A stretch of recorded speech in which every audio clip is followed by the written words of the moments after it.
आप लोग को बहुत धन्यवाद करती हूँ। आज हमको ऐसे दिव्य कार्यक्रम में बुलाए गए हैं, क्योंकि अगर आनंद को समझ सकते हैं तो हम लोग आनंद से ही जी सकते हैं। जो विषय क्या है अनंत तत्व संस्कृतमय एवं मय, ये बहुत विशेष विषय है, क्योंकि प्राचीन संस्कृति से अलावा में अनंत का वर्णन और कल्पना नहीं है। ये केवल संस्कृत वाङ्मय में प्राप्त है और ये भारतीय संस्कृति का विशेषता है। तो सर्वप्रथम जब हम लोग भारतीय संस्कृति कहते हैं, समझना है कि भारतीय है क्या है, क्योंकि कुछ लोग उसको भौगोलिक शब्द समझते हैं, पर असल में हमारे वाङ्मय में भारत शब्द का अर्थ बहुत गहरा है। बाह्यं रचि इति भारतम, जो प्रकाशेन युक्ता इति भारतम। प्रकाश में विद्या, किस प्रकार की विद्या? आत्मा विद्या। इसलिए जब हम लोग कहते हैं कि हमारे जीवन का लक्ष्य है धर्म आत्मा मोक्षाणाम पुरुषार्थ चतुष्टयम्, ये बहुत बड़ी बात है, जहाँ पूरे विश्व में अन्य विषयों में प्राप्त नहीं करते हैं। और हर एक शब्द का भी बहुत सरल अर्थ है।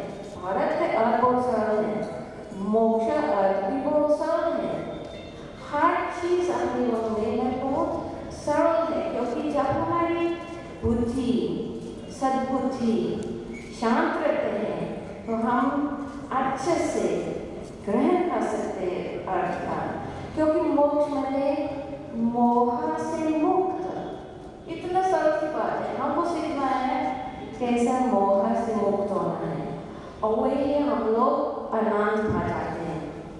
तो आनंद मेरे लिए सबसे सरल आनंद का वर्णन है पतंजलि योग दर्शन में, क्योंकि करते हैं समाधि के बारे में, संप्रज्ञात समाधि करते हैं, वितर्क विचार आनंद अस्मिता संप्रज्ञाता। तो इसमें बता रहे हैं विज्ञान का आधार पर कि हमको वितर्क से परे जाना, विचार से परे जाना, वही आनंद पा जाएंगे। तो वितर्क और विचार क्या है? ये द्वंद्व है। सवितर्क, निर्वितर्क, सविचार, निर्विचार। सुख और दुख के द्वंद्व नहीं होते हैं, लेकिन जब हम द्वंद्व रहित जब आएंगे, वही जैसे प्रोफेसर खंडे जी ने बता रहे बहुत बार, हम लोग को दुख रहित जाना है, और दुख रहित जाना है कि हम द्वंद्व रहित जाएंगे। तो हमारे शास्त्रों में इसमें भी विज्ञान के आधार पर भी बहुत रास्ते दिखाई देते हैं। जैसे अगर हम योग में देखते हैं जहाँ समाधि के लक्षण है, वो कहते हैं युजं समाधो युजे योगे, मतलब समाधि अर्थ में योग है। और अनंत क्या बताते हैं कि वो एक प्रकार का समाधि है। समाधि में स्थिर बुद्धि, समबुद्धि। फिर हम लोग ये कहते हैं योग चित्त वृत्ति निरोधा। तो योग के आधार पर हम लोग आनंद में पहुंच सकते हैं। अष्टांग योग एक रास्ता है, हठ योग एक रास्ता है, और अष्टांग में यम नियम आसन प्राणायाम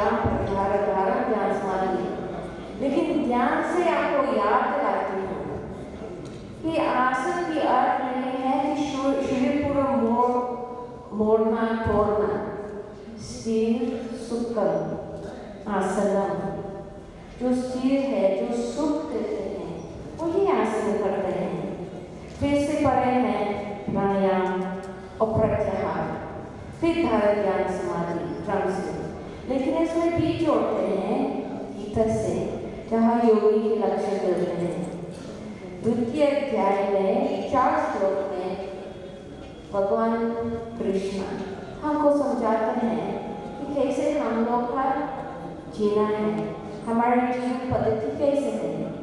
कहते हैं प्रजापति दामान सावं पार्थमनोगतान आत्मन्येवात्मनातुष्ट स्थितप्रज्ञस्तदोच्यते दुःखेषु निर्गुणः सुखेषु विगतस्पृहः वितरागभयक्रोधः स्थिता विमुक्तिरुच्यते यस्वत्र न विस्मयः तत्तत्प्रज्ञाशुभं शिवं न विनन्दति न द्वेष्टि तस्य प्रज्ञा प्रतिष्ठिता यदा संहयते चार्यं कुमं वनेकसहस्रम् इन्द्रियाणीन्द्रियार्थेभ्यः तस्य प्रज्ञा प्रतिष्ठिता।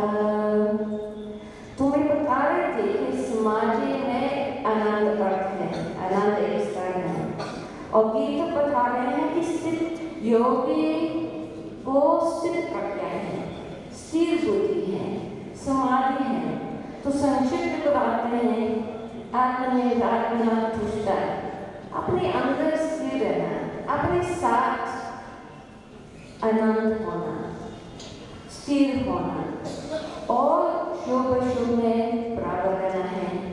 लेकिन और चौथे श्लोक में बताते हैं यदा संहारति चार्यं कुमं निसर्षा इंद्रियार्थेभ्यः तस्य प्रतिष्ठिता स्थित प्रतिष्ठा।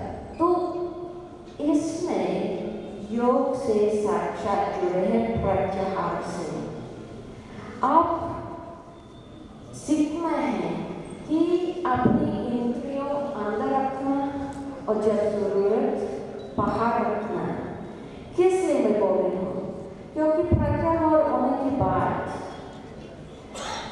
आपको ध्यान समाधि होगा। मतलब कि हम लोग थोड़ा सा अभ्यास करते हैं अपने बुद्धि को स्थिर रखना, तो हम लोग जीवन में आनंद ही पाएंगे। और जैसे अथर्ववेद में कहा अष्ट चक्र नवद्वार देवानां पूर्णयोध्या, मतलब कि हमारे शरीर में 8 चक्र हैं। हमारे जीवन पद्धति है कि नीचे मूलाधार चक्र से ब्रह्म चक्र जाना है। कैसे करना है?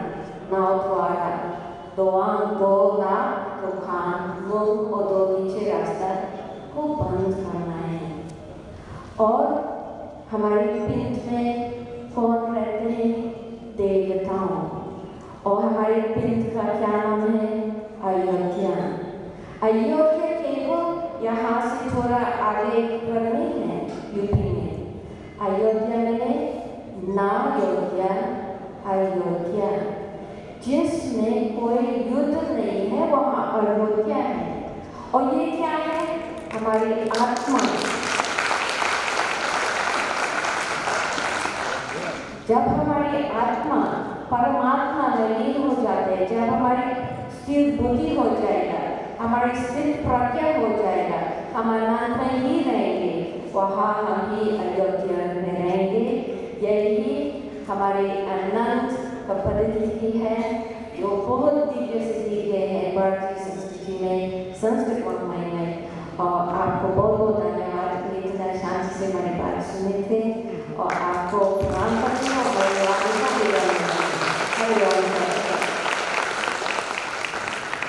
I request our guest of honor, Honorable DC Sir, Professor Vaidyanathan ji, to kindly raise the dais and bless us. Professor Vaidyanathan sir. Thank you, sir.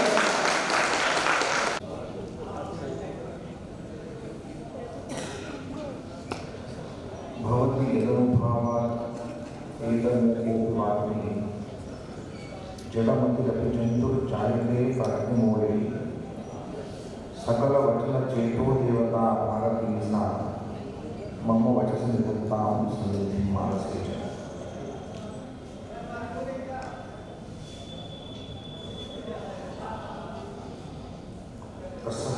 सद्गह्येवानायं दत्त्वा नन्दी भवति को ह्येवान्यात् प्राण्या यदेष आकाश आनन्दोदस्य। एतस्याः उपनिषदः मीमांसात्र प्रचलति। आनन्दमीमांसां स्वीकृत्य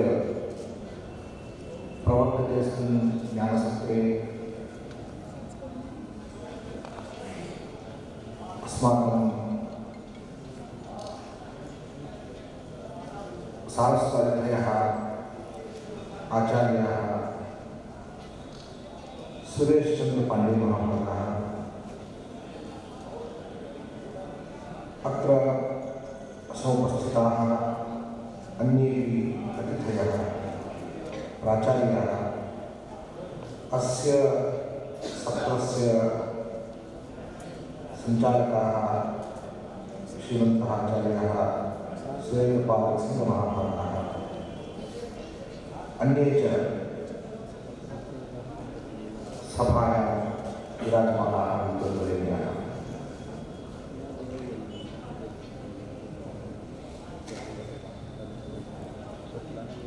प्रयागराजक्षेत्रे यत्र तिस्रः नद्यः एकीभवन्ति, परे ये सर्वे एकीभवन्ति इतिवत् तिस्रः नद्यः विभिन्नदिशाभ्यः सम्प्राप्य एकीभूय एकरसत्वं प्राप्य प्रवहन्ति। तद्वत् आनन्दमीमांसायाः स्वरूपं भवति।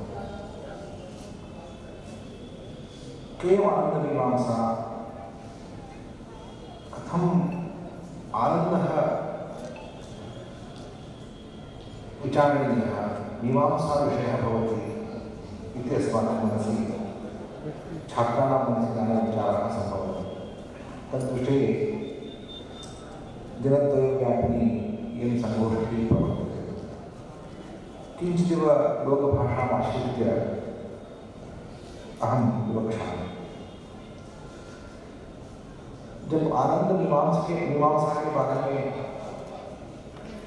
आचार्य पांडे जी ने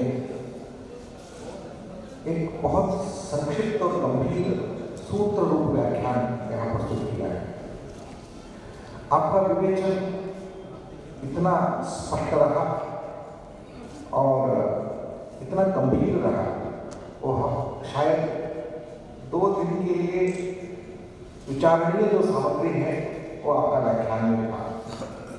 मुझे और एक आश्चर्य है, हम सब जब संगोष्ठियों में भाग लेते हैं तो हमारे सामने अगर एक पत्र रहता है, पेपर, जिसमें हम लिखित रूप से लेके आते हैं या तो हम कुछ टिप्पणियों के लेके आते हैं। हमारे सामने जो युवा पीढ़ी, हमारे युवा मित्र बैठे हैं, हमारे सामने एक निदर्शन है। आपने एक चिट्ठी भी नहीं लिखी, चिट्ठी भी नहीं पढ़ी, केवल अपनी स्थिति से वो अपने व्याख्यान को उपस्थापित किया और एक आदर्श, हमारे एक आदर्श आचार्य कैसे होते हैं वो निदर्शन है। मैं इस विषय को इसलिए बता रहा हूँ कि वो स्मृति से बात नहीं कर रहे थे, वह अनुभव से बात कर रहे थे। वो जितनी भी उल्लेख दे रहे थे, या तो वो अपने विषय प्रस्तुत कर रहे थे, वो अनुभव से कर रहे थे, अनुभूति से के साथ कर रहे थे, स्मृति से नहीं कर रहे थे। कोई वहां रिकलेक्शन नहीं था, क्योंकि वार्तालाप में स्मृति चली जाती है। स्मृति को ताड़ करना इतना आसान नहीं है, लेकिन जब वो अनुभव बन जाता है, आत्मसात बन जाता है, उसका एक अनुभव के आधार पर वो ऋषि के रूप में वो बोल सकते हैं। इस सत्र के लिए केवल विषय नहीं रहा हूं, मैं इसको व्याख्यान करता हूं। अनुभव, वर्तमान काल में रहना, अनुभव से बोलना, यह आनंद का विषय है। आनंद मीमांसा के लिए शब्द से चर्चा करने से कोई मतलब नहीं है, क्योंकि आनंद ऐसा विषय है जो अनिर्वचनीय है, उसके लिए व्याख्यान कर नहीं सकते। मेरा आनंद मेरा है, आपका आनंद आपका है, और हम सबका एक आनंद होता है, वह किसी भी अनिर्वचनीय है और वो संवेदनीय है, लेकिन संविभजनीय नहीं है। मैं स्वयं संवेद्य है, लेकिन अन्य के लिए वो वचनीय नहीं होता है। आज आपका व्याख्यान एक निदर्शन, केवल आचार्य रूप से निदर्शन नहीं था, एक अनुभव, कोई विषय अनुभवात्मक जब बन जाता है, अनुभूति के स्वरूप बन जाता है, उसके कैसे आनंद रूप से वो एक प्रकट हो जाता है, यह मैं निदर्शन के रूप में आपके सामने रखना चाहता हूं। वैसे तो आपने कहा सुख और आनंद का भेद। भागवत में एक श्लोक है, सुखम इंद्रियकम दैत्याः देहयोगेन योगिनाः यथा दुःखम अयत्ततः। जैसे हमारा दुख प्रार्थनीय जो नहीं है, लेकिन निवारण भी नहीं है। हम दुख निवारण होने के लिए प्रयास करते हैं, लेकिन यत्न के बिना दुख आते हैं। तो यत्न के बिना जैसे दुख चक्र प्रवर्तन होता है, वैसे ही सुख भी बिना प्रयत्न आ जाता है। इसलिए सुख के लिए प्रयत्न मत करो, क्योंकि वो सुख आने वाला ही है। सुखस्यानंतरम दुखम, दुखस्यानंतरम सुखम। इसलिए सुख दुख चक्र में सुख अल्प है, दुख ज्यादा है, इसलिए उसको दुख चक्र माना गया। हम तो न्यायी हैं, हम मानते हैं सुख भी दुख है। तो एक विषय दुख ध्वंस जब बात करेंगे हम, मतलब मैं न्यायिक पक्ष लेता हूं, तो एक विषय प्रकार के जितने भी इस प्रपंच में दुख है, जन्म मरण वगैरह जितने भी दुख है, उस दुख में सुख भी अंतर्गत है। जितने इंद्रिय सुख है, मेरे इंद्रियों के द्वारा प्राप्यमान जो जितने भी सुख राशि है, सुख के क्षण है, उसको मैं दुख में शामिल करता हूं। क्योंकि या तो दुख स्पष्ट होता है, उसमें दुख का स्पर्श होता है, या तो उसके बाद या उससे पहले दुख होता ही नहीं। तो सुख हो रहा है, इसका मतलब है अगले क्षण में दुख होने वाला है। इस दृष्टि से सुख दुख के अंतर्गत है। तो इसलिए दुख ध्वंस होने के लिए जो प्रयास करते हैं, तो सुख ध्वंस के लिए भी प्रयास करना जरूरी है। एक क्रांति इसलिए जरूरी है, हमारे सामने आज के चैलेंजेस जो भी है, आज के हमारे आनंद मीमांसा के आरंभ में एक शब्द बहुत विशिष्ट है। आनंद मीमांसा के अधिकारी कौन है? ये मेरा वचन नहीं, उपनिषद का वचन है। आनंद मीमांसा के अधिकारी जो है, आशिष्ठो दृढ़िष्ठो बलिष्ठः युवास्सा। तो युवा ही यह उपनिषद आनंद में है, आरंभ में है, वो आशिष्ठो दृढ़िष्ठो बलिष्ठः, जो ऑप्टिमिस्टिक है, जो युवा साधु युवाध्यायः आशिष्ठो दृढ़िष्ठो बलिष्ठः, जो बलशाली नहीं है, वो आनंद मीमांसा के लिए आधार नहीं है। शरीर से पर होना चाहिए और आशिष्ट होना चाहिए, तो ऑप्टिमिस्टिक पॉजिटिव एनर्जी उसमें होनी चाहिए और दृढ़ होना चाहिए, मन से दृढ़ होना चाहिए। मैं यहाँ के सामने बैठे विद्वान के प्रति बात नहीं कर रहा हूँ, एक रो के पीछे जितने भी युवा है उनके लिए बैठ रहा हूँ। तो आनंद मीमांसा के लिए वास्तविक अधिकारी आप हो, क्योंकि जीवन में एक ऑप्टिमिस्टिक होना चाहिए, तो भविष्य दृष्टि होनी चाहिए, और मन से तन से जो दृढ़ बलवान है वही आनंद मीमांसा के अधिकारी है। तो ये मीमांसा का जितने भी यहाँ विचार चल रहे हैं वो आपके लिए। इसमें जब आनंद मीमांसा जब करते हैं तब सुख और आनंद के बीच में जो अंतर है उसको जानना जरूरी है। हम जब तक सुख के लिए प्रयास करते रहेंगे तब तक आनंद के लिए तैयार नहीं होंगे, क्योंकि आनंद ऐसा कुछ है, कोह्येवान्यात् प्राण्यात् देश आकाश आनंदो रस्य, यहाँ दो शब्द आए हैं। पहला जो है, हम आनंद के लिए स्पेस रखना जरूरी है। मैं थोड़ा डिफरेंट इंटरप्रिटेशन के लिए मैं कोशिश कर रहा हूँ। तो स्पेस और आनंद के संबंध बहुत बड़ा है, आकाश और आनंद के संबंध बहुत बड़ा है। जहां स्पेस नहीं है वहां आनंद नहीं है, जहां फुल भरा हुआ है वहां आनंद नहीं है। जिस घर में सब भरा हुआ है वो आनंद नहीं मिलता है, जिस घर में स्पेस है वहां आनंद है, आकाश आनंद है। कोह्येवान्यात् प्राण्यात् देश आकाश आनंदो रस्य, तो आकाश ही आनंद है। यदि आकाश आनंदमय नहीं है तो ये सारा प्रपंच कैसे होता है? तो यह उपनिषद वचन कोह्येवान्यात् प्राण्यात् किसकी प्रेरणा है और कैसे जीवन चक्र चल रहा है? यदि आकाश नहीं होता या आनंद नहीं होता, देखिए ये सब आनंद से चला है। आनंदात्येव कल्विमानि भूतानि जायन्ते आनंदम प्रयन्त्यभिसंविशन्ति। यह आनंद तक लेके जाने का प्रक्रिया आनंद से शुरू होता है। जहां आनंद नहीं है वहां आनंद का आविर्भाव नहीं हो सकता।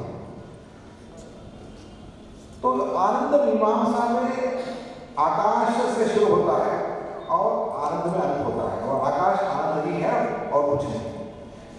इसलिए हमें क्या करना होगा? शायद हमारे जीवन में एक आनंद का स्थान यदि कल्पित करना है तो हमें स्पेस बनाना पड़ेगा। यदि हम आकाश खुद नहीं है तो हम आनंद भी प्राप्त नहीं कर सकते। तो space creation is very very important. हमारे जीवन में स्पेस क्रिएशन क्यों नहीं हो रहा है? हम इतने इंफॉर्मेशन हम अंदर डाल रहे हैं, वो स्पेस ही नहीं बचा। जब जैसे आपके मोबाइल फुल हो जाता है, स्पेस कम हो गया तो स्टक हो गया, ऐसे हमारे विद्यार्थियों का जीवन इतना भरा हुआ है और स्पेस ही नहीं बचा। यदि स्पेस नहीं है आनंद भी नहीं हो सकता। तो आप जितना स्पेस क्रिएट करोगे उतना आनंद रहेगा। योग में अभी प्रभा जी ने जो बताया, वहां योग के द्वारा आकाश निर्माण का एक अवसर है, क्योंकि आकाश जितना भी बनता है इसलिए कहां से शुरू करना है? मैं युवा लोगों से बोलता हूं, स्पेस दूसरे लोगों के हमारे जीवन में स्पेस क्रिएट करना शुरू करेंगे तब स्पेस बढ़ता जाएगा। आज हमारे युवा जीवन में मॉडर्न लाइफ के चैलेंजिंग लाइफ ये है, हम दूसरों के लिए स्पेस ही नहीं, हमारे लिए स्पेस नहीं बचेगा। तो इसलिए जितने हम मित्रता से प्रपंच के लिए स्पेस क्रिएट करके उतने आनंद की ओर बढ़ते जाए। तो यही सारा सार यहाँ विचारणीय विषय के रूप में हमारे सामने है। और दो तीन बिंदु आपके सामने रखते हुए मेरा वचन समाप्त करता हूँ। यहाँ उपनिषद में दो वचन आता है, एक आनंदमय और आनंद। जैसे अन्नमय कोश से आरंभ होते हुए तैतरीय में आप पढ़िए, अन्नमय, प्राणमय, मनोमय, विज्ञानमय, आनंद। ये सारे पंच जो कोश है, इसको कोश माना है।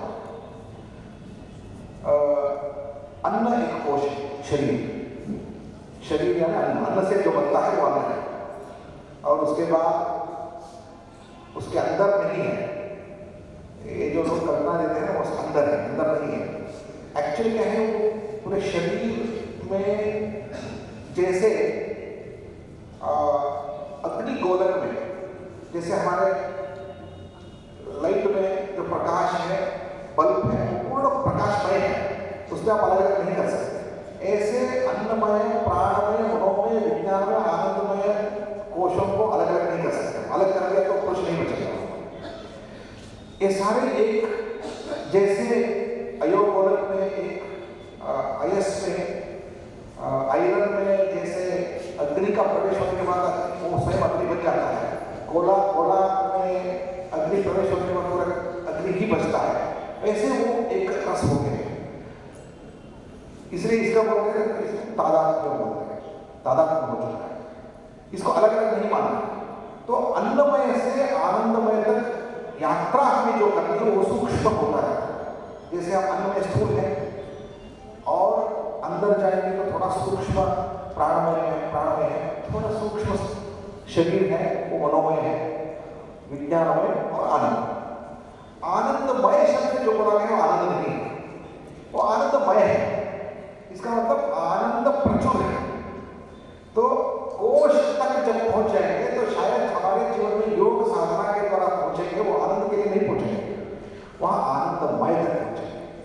आनंद प्रचुर भाग होगा जहां कैवल्य आभास हो जाता है। जैसे ध्यान में योग की साधना के द्वारा ध्यान स्थिति पहुंच जाएंगे, जब कैवल्य का आभास जब होगा, क्योंकि हम शरीर में तो रहते हैं, शरीर नियुक्ति जब तक नहीं होगी तब तक आनंदमय तक जाएंगे।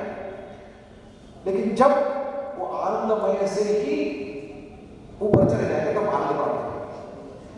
तो इस आनंदमय और आनंद तक जो यात्रा है वो इस शरीर के साथ नहीं होगा। यह हमारी पूर्ण सिद्धांत पक्ष जो है पुरुषों का, यह सिद्धांत पक्ष है। लेकिन मैं मानता हूं इस आनंद मीमांसा से हमारे आधुनिक परिप्रेक्ष्य में क्या संगति है, इसको कैसे हमें समझना है।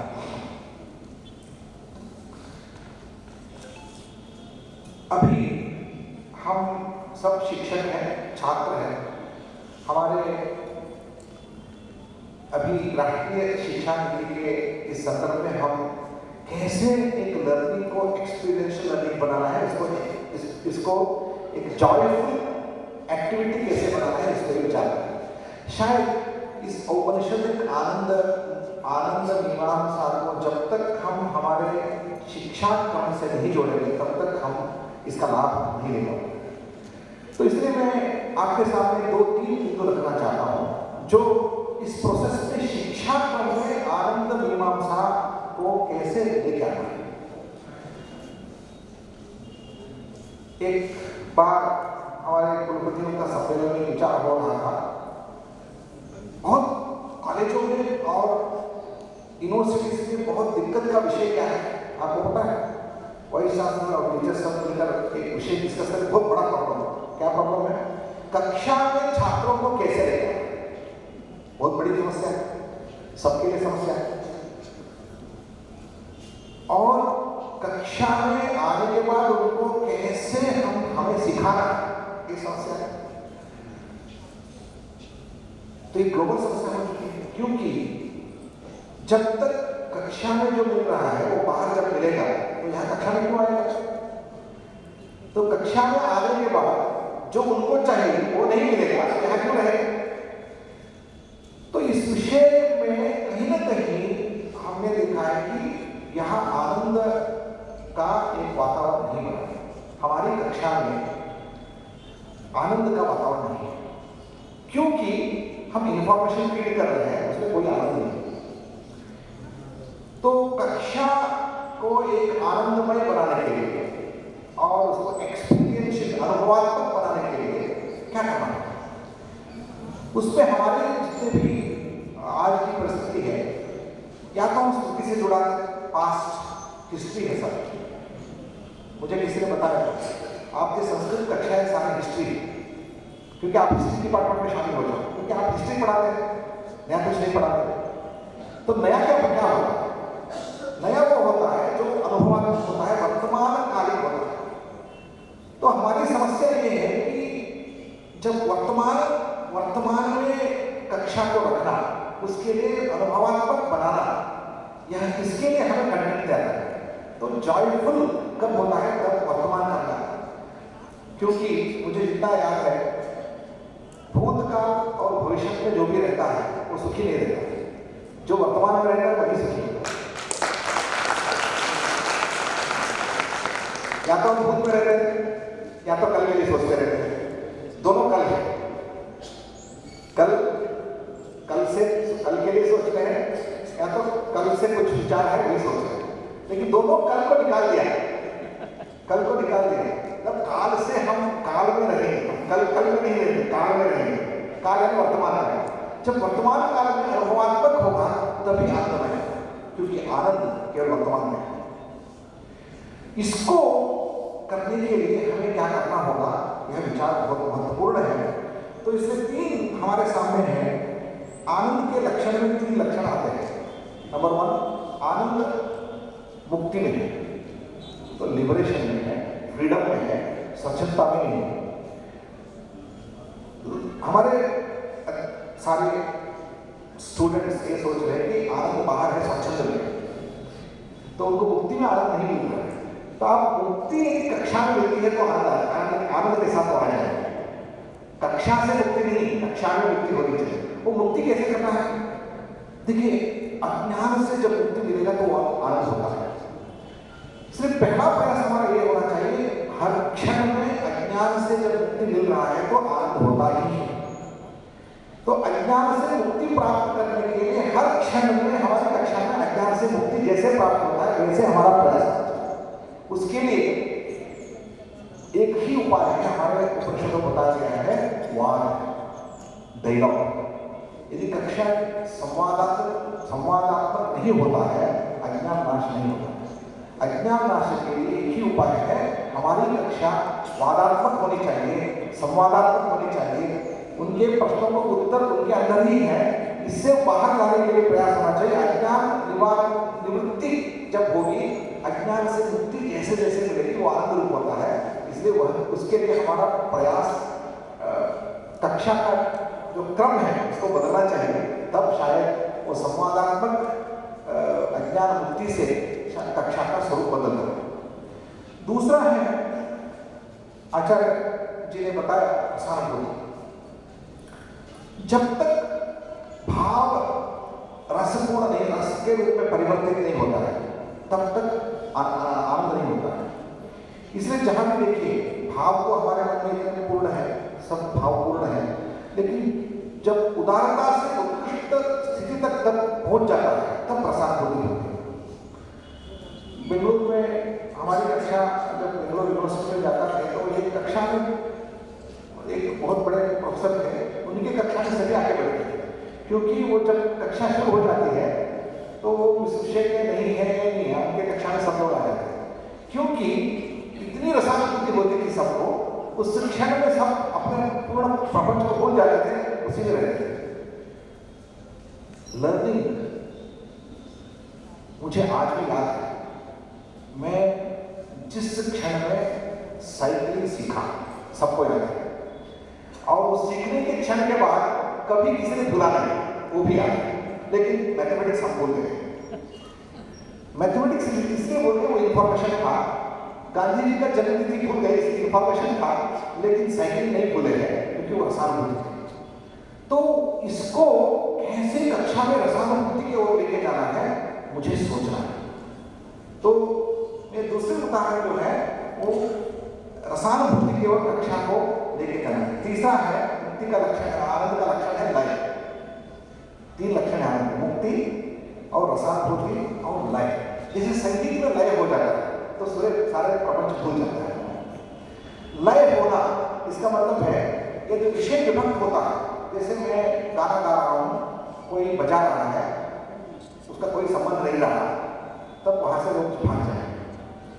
गाना बजाने वाला और बजाने वाला जो भी चलते हैं, ये सारे जब लय हो जाते हैं, मिश्रित हो जाते हैं, संगीत बनता है। ऐसे हमारे जितने भी विषय हैं, चाहे मैथमेटिक्स हो, चाहे वो गणित हो, चाहे संस्कृत हो, चाहे इतिहास हो, यदि एक ही भूल यदि लय बनते हैं तब शायद हमारे आनंद हो जाए। तो हमारे 3 प्रयास हमें करना है, मिलकर करना है, छात्र और अध्यापक को मिलकर करना है। आत्ममीमांसा का मेरे लिए आज का विषय है। एक मुक्ति के लिए प्रयास करना है, रसानुभूति के लिए प्रयास करना है और लय के लिए प्रयास करना है। एक जब दिन हो जाता है शायद आनंद मीमांसा का फल, तब हम बोल सकते हैं हमारे दर्शन का दृष्टि जो है वो आज के युग में अत्यंत प्रायोगिक है और अत्यंत रेलेवेंट है और सांदर्भिक है, हमारी सारी समस्याओं का परिहार रहा है। धन्यवाद। वस्तुतः आनन्दं नाम किं पुनः वयं कथं तत् प्राप्तुं शक्नुमः एतस्मिन् विषये महोदय अस्माकं सम्यक् मार्गदर्शनं कृतम्। एतदनन्तरं ये संयोजकमहोदयाः सन्ति तैः केचन ग्रन्थाः प्रकाशिताः, ग्रन्थानां विमोचनम् एतस्मिन् अवसरे वयं कर्तुम् इच्छामः। अतः एतस्मिन् क्रमे अहं सर्वप्रथमं रिसर्च जर्नल वाङ्मयं, शोधपत्रिका वाङ्मयं, षाण्मासिकी पत्रिका अस्ति, शोधपत्रिका अस्ति, रिसर्च जर्नल अस्ति, निरन्तरम् एतस्य प्रकाशनं भवति स्म। किन्तु कोरोना कालमध्ये व्यवधानकालः इति वयं जानीमः। इदानीम् एतस्मिन् अन्ताराष्ट्रीयसङ्गोष्ठ्या अवसरे पुनरपि एतस्य प्रकाशनयात्रा आरब्धा। एतस्य विमोचनं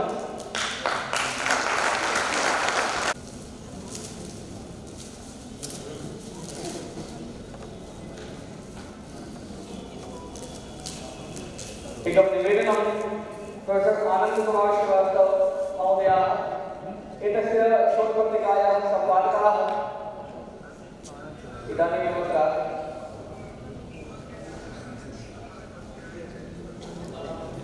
एतस्य सहसम्पादिका महोदयाः विराजन्ते।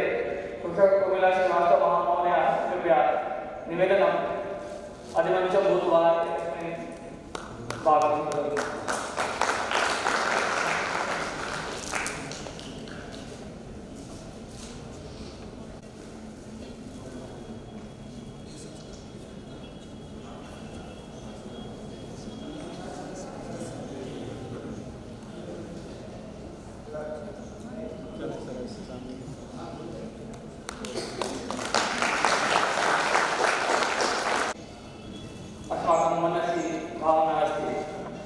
किन्तु तस्य व्यवधानकालस्य अपि सदुपयोगम् अस्माकं संयोजकमहोदये कृतं। व्यवधानकालस्य कोरोनाकालस्य सदुपयोगभूतं कोरोनियम् इति नाटकमपि अस्माकं सम्मुखे आगतं। तस्यापि विमोचनम् इदानीं करणीयम्।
अहं निवेदयामि अस्माकम् अद्यतनीय ये अध्यक्षमहोदयाः सन्ति डॉक्टर शिवानन्दशास्त्री महोदय कृपया आगत्य अध्यक्षीय उद्बोधनं कुर्वन्तु। डॉक्टर शिवानन्दशास्त्री महोदय।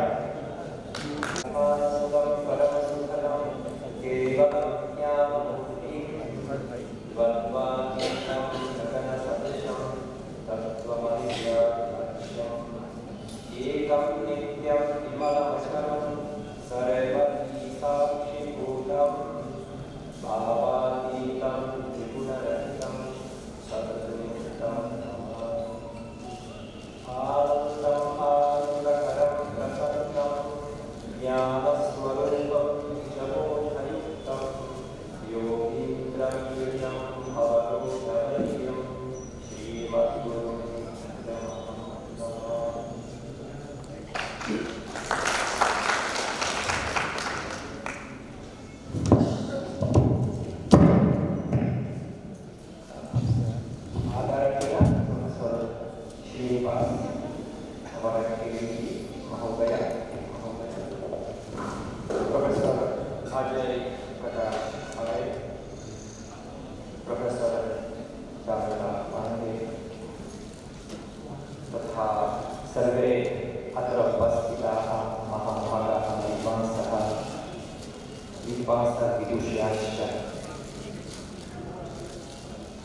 सर्वप्रथम धन्यवादः सर्वेषां कृते मम आमन्त्रणार्थं तथा अद्य तस्मिन् पुण्यक्षेत्रे त्रिवेणीसङ्गमे पुण्यतिथौ शुक्लपक्षे तृतीया तिथौ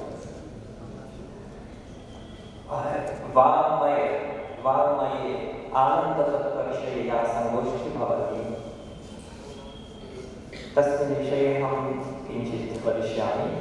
सम्पूर्णं यत् वक्तव्यमस्ति अनन्तरं वदिष्यामि, केवलम् अत्र प्रस्तावरूपेण। वाङ्मयं विश्वमेव भवति इति एकः विद्वान् अभिनवगुप्तपादः उक्तवान्। वाङ्मयं सम्पूर्णं जगत्। अतः यदा आनन्दतत्त्वे विषये कश्चित् वदति तत् केवलं वाङ्मयेन अस्माकं जीवने तस्य साक्षात् सम्बन्धेन वक्तुं युज्यते। वाङ्मयं तु केवलं जीवनप्रतिबिम्बं भवति।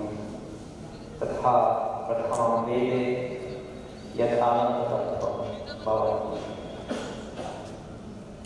ललितकलायाम् आनन्दतत्त्वं भवति, दर्शनशास्त्रेषु आनन्दतत्त्वं,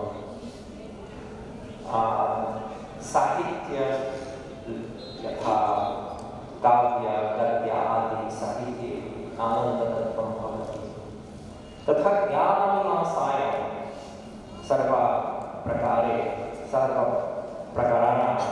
सर्वप्रकारेषु ज्ञानमीमांसासु एव आनन्दतत्त्वं भवति। तथा पूर्वमेव उक्तम् अत्र भवति यत् आनन्दः सुखमिति न भवति। तत् प्रथमम् अहं वक्तुम् इच्छामि यत् परमानन्दः आनन्दश्च अथवा परमसुखं सुखं च तत् भेदः तत् साधु भवति। यतः परमानन्दः यथा द्वन्द्वातीतावस्था भवति, सुखं दुःखं द्वन्द्वमेव अस्ति। यथा योगसूत्रे दुःखमेव सर्वविवेकिनः यत्र दुःख इति शब्दस्य प्रयोगो भवति तत् तु सामान्यदुःखं न भवति, द्वन्द्वात्मकं दुःखम्। अतः द्वन्द्वातीते वास्ते परमानन्दः भवति। अत्र तु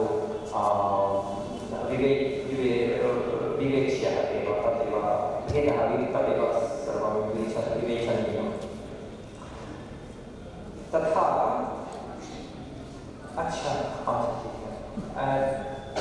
तो स्मरण रखना चाहिए कि जो दुख और सुख दोनों का जो द्वंद्वात्मक अनुभव है वो सब दुख के परम दुख के अंतर्गत आता है। और जो आनंद कभी कभी इसका भी प्रयोग होता है सुख के अर्थ में, और परमानंद वो है आत्मज्ञान से होता है। और वैदिक साहित्य से सभी आधुनिक एकदम स्वाभाविक विचार तक इस आनंद तत्व को रस के अर्थ में ले सकते हैं, इस आत्मानुभूति के अर्थ में ले सकते हैं। यथा वेद में तैत्तिरीयोपनिषद में रसो वै आनंद, तथा रसो वै रसं ह्येवायं लब्ध्वा आनन्दी भवति। स एव आत्मरसः अयं जीवः आत्मानन्दं रसं लब्ध्वा एव आनन्दो भवति, आनन्दी भवति। तत्र यत् रस का विवेचना होती है, इसमें इसी परमानंद के अर्थ में विवेचना होती है। और कला शास्त्र में जैसे अलंकार शास्त्र, नाट्य शास्त्र में उसमें जो रस की अनुभूति है उसका इसको हम लौकिक अर्थ में लेते हैं, किंतु एक अपवाद नहीं कह सकता हूँ, लेकिन एक सुंदर संयोजन दोनों अनुभूतियों को, परमानुभूति तथा लौकिक अनुभूति, हमारे लौकिक जीवन में जो रस की अनुभूति होती है, वो प्रत्याभिज्ञादर्शी अभिनवगुप्त और पूरी जो धारा प्रत्याभिज्ञा धारा है, उसका सुंदर संयोजन किया है। और वैसे इसका संयोजन एकदम स्वाभाविक है। भारतीय शास्त्र परंपरा में इतना भेद नहीं करना चाहिए, क्योंकि सब जो रस अनुभूति है और सब जो सुख के अनुभूति होते हैं, वो परम सुख के एक सीमित रूप में वो है, वो भी परम सुख का सीमित रूप है।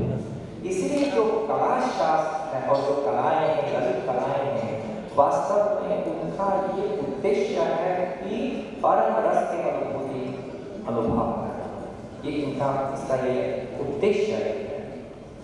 और इस उद्देश्य को अभी तो हम बहुत हद तक भूल गए हैं। जो आधुनिक ललित कला की जो रूप है, उसमें ये भूला जा रहा है, ये हम भुलाया जा रहा है कि ये है परमात्मा को पाने के लिए नहीं है, ये सिर्फ इंद्रियों को इम्प्रेस करने के लिए होता है। तो अभी मैं बहुत ज़्यादा इसके बारे में नहीं कहना चाहता हूँ, क्योंकि मेरा एक जो है प्रस्तुति तैयार है, जिसमें एक उद्धार दूंगा अभिनवगुप्त के ग्रंथों से, जिसमें सुंदर समन्वय दिखाना चाहता हूँ, जो इससे प्रेरित करना चाहता हूँ कि दर्शन को ललित कला से अलग नहीं करना चाहिए, और विद्या और ज्ञान मीमांसा को भी ललित कला और सौंदर्य से अलग नहीं किया जाना चाहिए। जो इच्छा, ज्ञान और क्रिया, जो तीन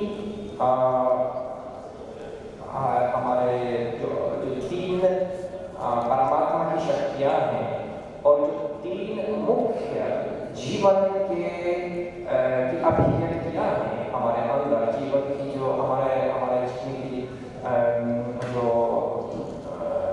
क्या कहते हैं शक्तियाँ हैं हमारे अंदर, ये इन तीनों में आनंद शक्ति विद्यमान। यहाँ तक कि हमारा ज्ञान सौंदर्य के बिना, आनंद के बिना बिल्कुल संभव नहीं है। जैसे कोई ऐसा बोलेगा बिना कुछ भाव की अभिव्यक्ति नहीं है किसी, और एकदम मशीन जैसा जड़ीकरण भूत जो भी होगा, इस तरह अगर कोई प्रस्तुति करे या सिखाएं विद्यार्थियों को या किसी को भी, तो इसको हम ये दुष्पक्ष है, उसको स्वीकार नहीं किया जाता है, इसका ग्रहण नहीं हो सकता है।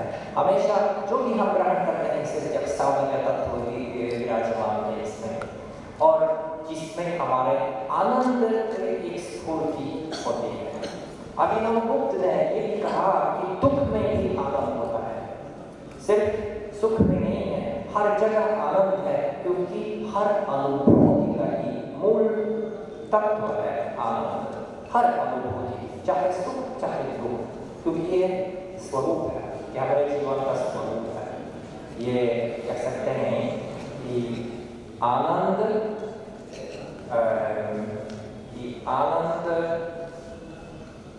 स एषा आत्मा रस अयं जीव आत्मानंदरसं लब्ध्वा हि आनंदी भवति। तो हम खुद भी आनंद हैं, ये इस तरह का लेना चाहिए। अधिक समय नहीं लेना चाहता हूँ, इतना ही कहकर मैं विराम करूँगा, और इसके बाद मैं पूरा जो है मन नहीं करूँगा, और फिर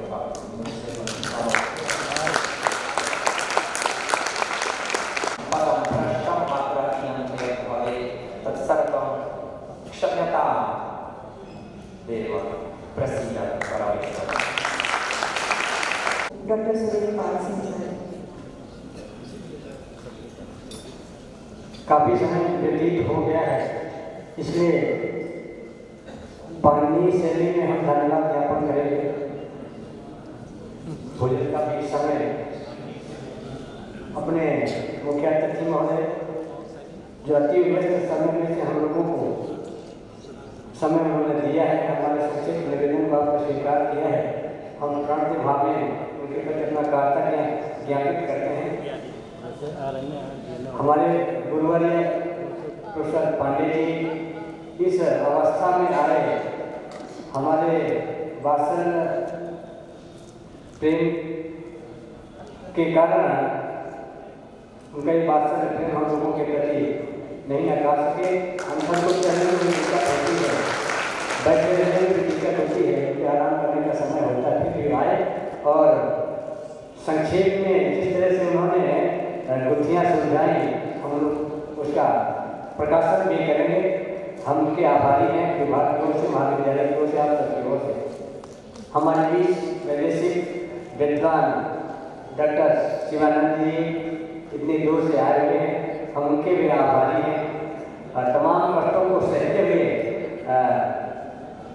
हम भारतीयों की आदत होती है अपने सामर्थ्य के अनुसार कार्य करने के आदि होते हैं। एक इस शादी के कारण होटल नहीं रहते, एक होटल में बड़े संकोच के साथ हम ले गए, लेकिन वो आपके अनुकूल नहीं था, हमें बड़ा हार्दिक कष्ट हुआ। फिर भी उन्होंने हमारे अनुग्रह की रक्षा की, हम उनके आभारी हैं। भगनी इंग्लैंड से आए हुए हैं दिव्य प्रभारी, हम उनके भी आभारी हैं।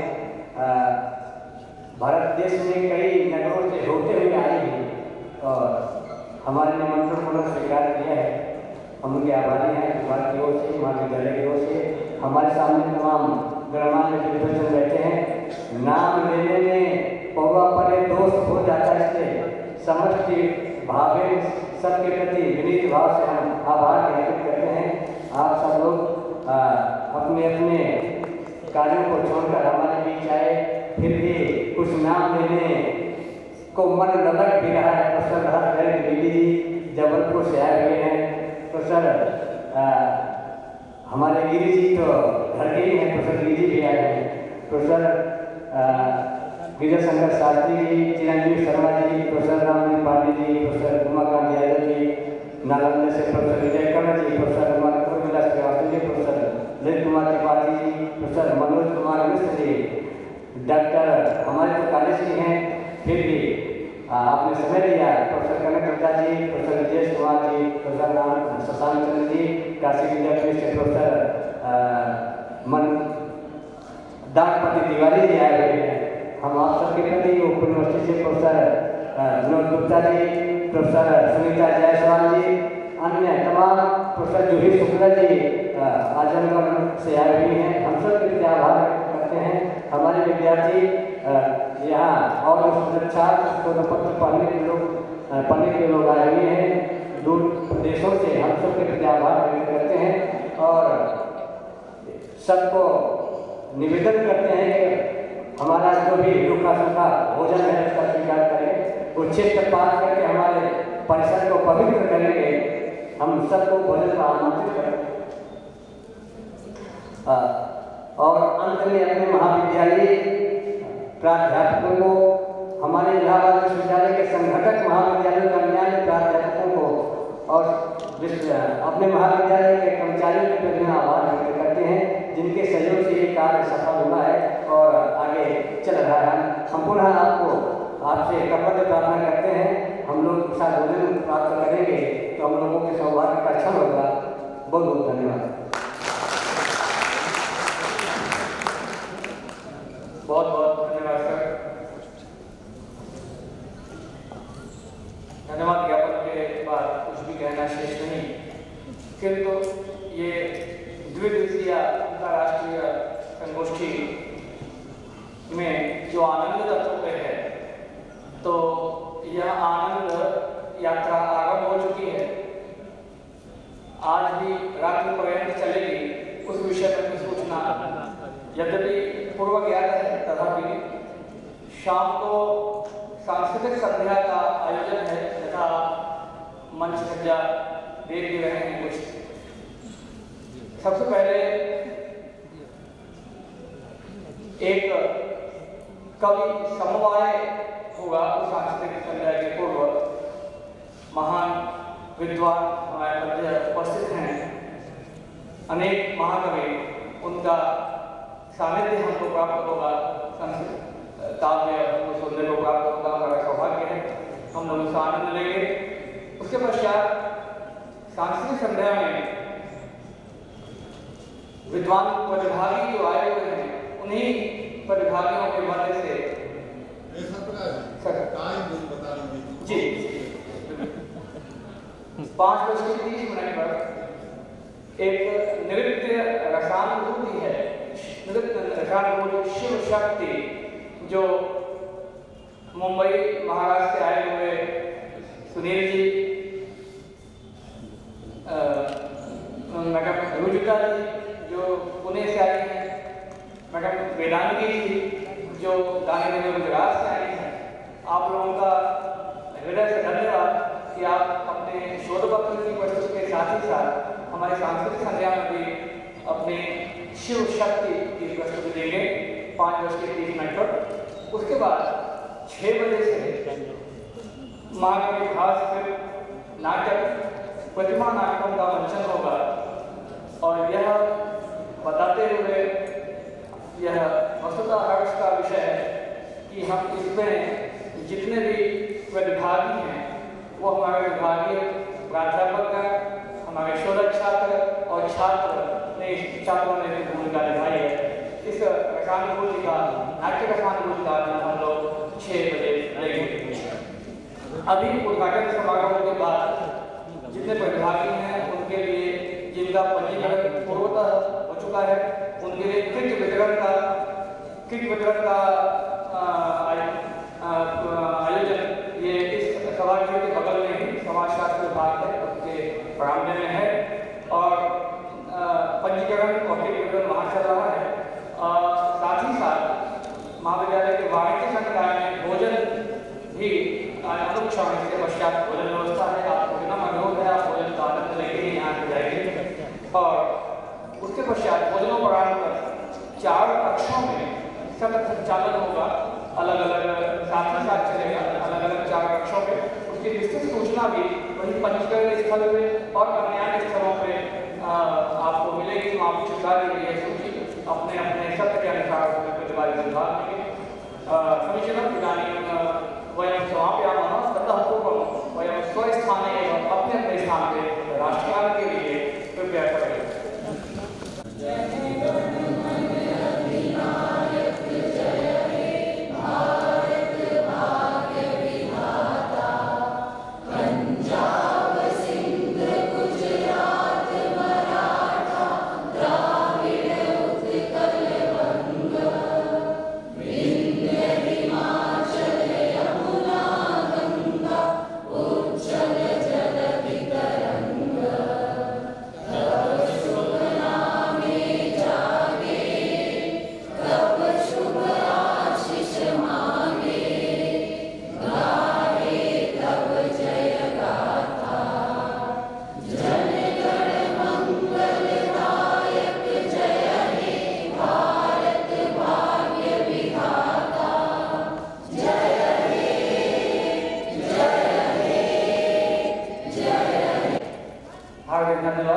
कृपया भोजन का आनंद लेके ही जाएंगे। बहुत बहुत धन्यवाद। यही चीजें इधर हैं।